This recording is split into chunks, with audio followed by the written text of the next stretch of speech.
हाँ, मैं आप लोगों को नाभाग और अम्बरीश की कथा का सारांश सुना रही हूँ। नाभाग जो थे अपने उनके 3 पुत्र थे। नाभाग के 3 पुत्र थे। दोनों पुत्रों ने नाभाग के पिताजी की जितनी भी संपत्ति थी वो सब 2 पुत्रों में बांट दी। तीसरा पुत्र जो था वो बहुत वेदों का ज्ञानी था। उसने जब उसने कहा मेरा हिस्सा दो, अपने भाइयों से कहा मेरा हिस्सा भी दो, तब उसके भाइयों ने कह दिया तुम्हारे हिस्से में पिताजी हैं। परंतु पिता ने कहा नहीं, तुम ऐसे मत मानो, उन लोगों से जाके कहो मेरा हिस्सा भी लगाओ, संपत्ति में मेरा हिस्सा भी लगाओ। परंतु उसने नहीं कहा।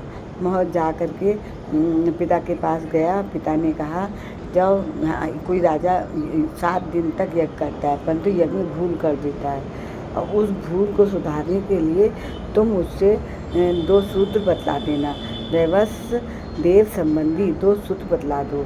जब वे सर्व जाने लगेंगे तब बचा हुआ धन, यज्ञ का जो बचा हुआ धन जो है वो तुम्हें सब दे देंगे। तब उन्होंने कहा ठीक है। वो गया, यज्ञ में उन्हें वो बतलाया, सूत्रों को बतलाया। तो फिर यज्ञ का जितना भी बचा हुआ यज्ञ पूरा हो गया। जितना भी बचा हुआ धन था वो उन्होंने वहीं छोड़ करके चले गए। तब वो धन समेटने लगा। उसी समय रुद्र भगवान जो थे, काले रंग का रुद्र आए। उन्होंने कहा ये हिस्सा मेरा है। तब उन्होंने कहा ये हिस्सा मेरा है। तो उन्होंने कहा जाओ, तुम अगर नहीं मानते हो तो तुमने पिताजी से पूछ लो, अगर तुम्हारे पिताजी कहते हैं तो तुम ही ले लेना। तो उन्होंने कहा ठीक है, हम जो हैं वो पिता के पास गया। पिता ने कहा हाँ, एक बार दक्षपति ने यज्ञ करा था, परंतु दक्ष के यज्ञ में रुद्र को ये पता था कि जो भी हिस्सा बचेगा वो रुद्र भगवान का होगा, रुद्र भगवान ने भगवान शंकर का होगा। तो तुम जो हो उनसे कह दो, रुद्र भगवान से कह दो आप ही ले लो। तो गया वो, पिता ने जब इतनी बात कही तो उन्होंने रुद्र भगवान से कहा कि जो हिस्सा बचा हुआ है वो आप ले लो। तो रुद्र जो है आप ले लो। नाभाग जाकर उस काले रंग के पुरुष भगवान को प्रणाम किया और कहा कि प्रभु, यज्ञ की भूमि की सभी वस्तुएं आपकी हैं। मेरे पिता ने ऐसा ही कहा है, मुझसे अपराध हुआ है, मैं सिर झुकाकर आपसे क्षमा मांगता हूँ।